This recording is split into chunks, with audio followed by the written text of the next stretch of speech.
When you crunch him forward, boom, he comes apart. Hey nerds, today we're opening up this SH Figuarts Roronoa Zoro figure. Check him out here. Let's get him out of the box. So I picked up Zoro off of AliExpress. Yes, it is real. There's your stickers right there. And the box clearly was damaged, you know, not in great shape. But let's get him out of here anyways. That's all that matters. Because the figure is actually perfectly fine. Of course, Zoro comes with an instruction manual. Let's open this up now and take a look at all the extra accessories that he comes with. Zoro comes with 2 hands for holding his swords. And then he has 2 open hands. He comes with his 3 swords unsheathed, and look at the detail on the handles and the blades. That just looks really awesome. Very metallic looking. Very well done by Figuarts on these swords.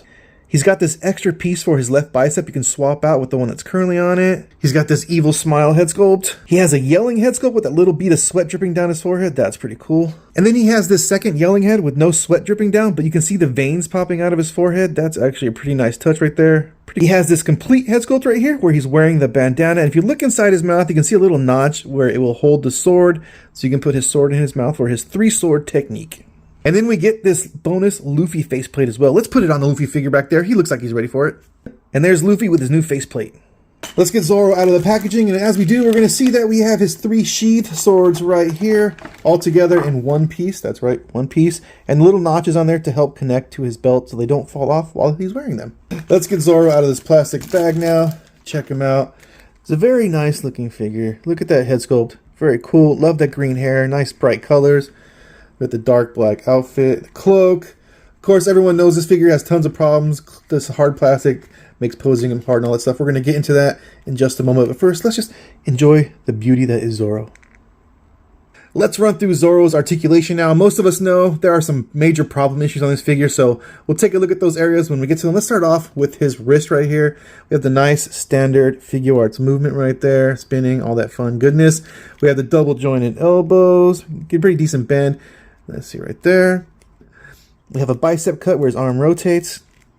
And then we get to the shoulders, which is one of the problem areas on this fig. See, they push in right here, which is pretty interesting. I like that. Both sides do it. The arms do spin all the way around. No problem with that. But here's where the problem is, okay? When you pull this hand down, it actually goes into the shoulder right there. It's made to. So you can get his arm straight out, which is great. But now when you try to get it out of that position, it pops off. It's going to pop off almost all the time. And you got to finagle it back to there. It's the best way I can think of. It's not exactly easy, but it can be done. Let's see. And boom. Yeah, okay, it's back together. So that's the issue with the shoulder. And it's annoying, but it's not like going to make the figure horrible. But definitely not the type of articulation you want on a shoulder, especially for swordsmen. So do with that what you will. You've been warned if you didn't know already. The neck joint on this figure is actually pretty decent. We can turn the head left and right, get a lot of lean in there. Can look straight down. Look at that. That's pretty cool. Cannot actually look up at all, really. But otherwise, lots of great movement on the head and neck of this figure. And then we have this diaphragm cut on his chest, which honestly almost does nothing. You're going to get a little bit of crunch out of it. You can't lean back because he's really restricted by this cloak. There's no spin at all, but just a tiny bit of movement. And now we've reached his waist, which is another problem issue. He does spin really well left and right. You got the lean. He leans back wonderfully. When you crunch him forward, boom, he comes apart. And this is where we have the problem with this figure, guys. So the cloak is actually 2 pieces, as you can see right there. While we got him in pieces, let's check out another problematic area. It's the crotch right here. You can see his legs. They can't kick forward. They're blocked by this piece of plastic here. I don't know why they did that, because cosmetically, you're not going to see that part of the figure anyway, so it doesn't have to look nice.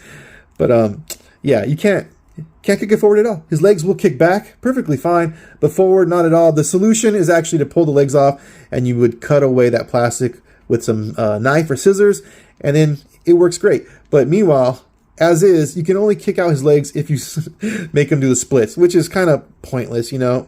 It's really annoying that they did that, but that is the case with this figure. And let's just check out the rest of the articulation while we're here, too. We got the thigh cut. We have the double jointed knee. Pretty great articulation right there. Again, you're not going to be able to do that with the skirt on, though, because this is hard plastic. You're not going to be able to bend the leg like that. And then he has a boot cut and an interesting ankle joint here. It goes up and down right there, but the rocker's like in the middle of the foot instead of at the ankle. And then we have a toe joint right there. Let's put Zoro back together here. The first thing we're going to do is put the cloak on, and you want to make sure that this ball joint sticks up far enough, because if it doesn't, it won't actually connect to the figure. You got to put his belt on, and then we got to get the torso, and we're going to try to line it up with the hole. It pops on. And boom, Zoro's back together again. So kids, if your figure falls apart on you, this one, no issues. Obviously, it all goes back together, so don't stress about it too much if you've broken the parts that I broke. If you broke something else, you're on your own. Lastly, to show you the articulation when he's wearing the cloak, yeah, it's like almost non-existent. It's not good at all. No bueno. And if you try to move it too much, you're going to pop them apart again up here because the pressure of the cloak is going to push the torso off. So just be careful when you do that. I did actually order a cloth cloak to replace this one. It should be here in a few weeks because it's also coming from AliExpress, and I didn't want to order it until I actually had this figure in my hand. And of course, when I get that cloak in, I will definitely make a video showing you guys how I swap it out. Let's now put his swords in his belt here. They go this way, I believe. How do they go in here? Do we slide it in this way? This is pretty tricky. How do you get that around that? Do these swords come out? Yep, these swords pop out right there. Thank you. Thankfully, I didn't break it. And let's see if we can slide this in this way. Is that how this works? How do you get the swords in? A few moments later. I gotta admit it, nerds. I needed to get the instructions out to figure out if I was doing this right, because that was a pain. So I'm gonna, let's see, spin Zoro this way. Try to get as much clearance as I can for the swords to get through the belt that he's wearing.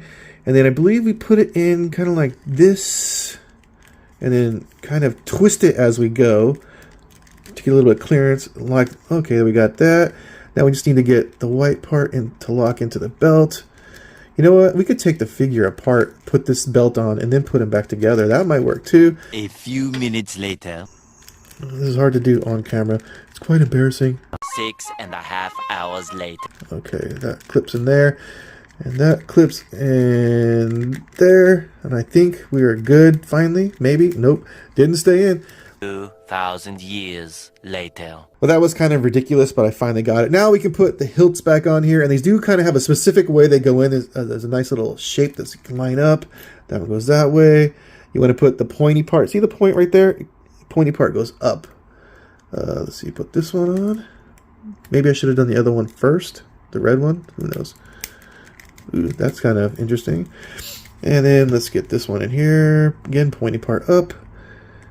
And lock it in. Come on, go in there. It's your home. You want to go home. Just got to get under the other sword. There we go. All three together. They're where they are supposed to be, I guess. Looking nice. Zoro's got his swords ready for the attack. Let's swap out his head now. Let's take this one off. It should come directly off his neck peg. There we go.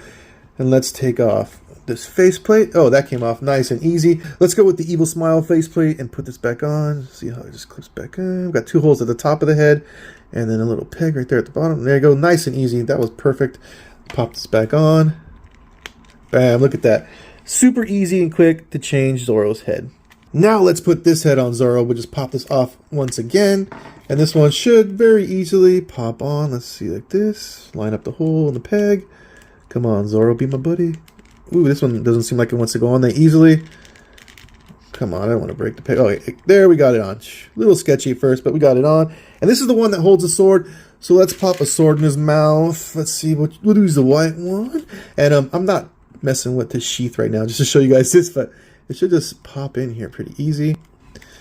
There you go. The sword's in his mouth. And look, we'll do this now. He's got his sword out. There you go. Looking pretty cool. So there you go, nerds. That's the SH Figuarts Roronoa Zoro figure. Problems and all. Let me know what you think in the comments.